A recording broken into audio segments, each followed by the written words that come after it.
بسم اللہ الرحمن الرحیم۔ حضرت عمر بن عبدالعزیز کے زمانہ میں مسلمانوں نے اپنے نبی کریم صلی اللہ علیہ وسلم کی سنت کے خلاف ہمارے ملک کو فتح کیا ہے۔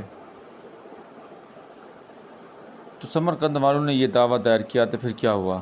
حضرت عمر بن عبدالعزیز رحمۃ اللہ تعالیٰ علیہ کے زمانہ خلافت میں جب مسلمانوں نے سمرقند فتح کر لیا اور مسلمان وہاں بس گئے اور اپنے گھر بنا لیے، اور ایک عرصہ گزر گیا، سمرقند والوں کو معلوم ہوا کہ مسلمانوں نے اپنے نبی صلی اللہ علیہ وآلہ وسلم کی سنت کے خلاف ہمارے ملک کو فتح کر لیا ہے، یعنی یہ کہ سب سے پہلے اسلام کی دعوت دیں، پھر جزیے کی پیشکش کریں، اور اگر وہ بھی منظور نہ ہو تو پھر مقابلہ کریں۔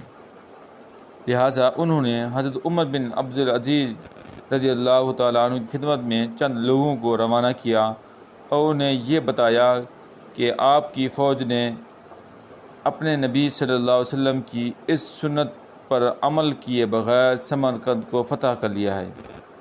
حضرت عمر بن عبدالعزیز رحمۃ اللہ تعالیٰ علیہ نے سمرقند کے قاضی کو حکم دیا کہ عدالت قائم کرو، پھر اگر یہ بات صحیح ثابت ہو جائے تو مسلمان فوجوں کو حکم دیں سمرقند چھوڑ کر باہر کھڑی ہو جائے، پھر اس سنت پر عمل کریں۔ چنانچہ قاضی نے ایسا ہی کیا کہ وہ بات صحیح ثابت ہوئی، تو مسلمانوں نے سمرقند خالی کر دیا اور شہر سے باہر جا کر کھڑے ہو گئے۔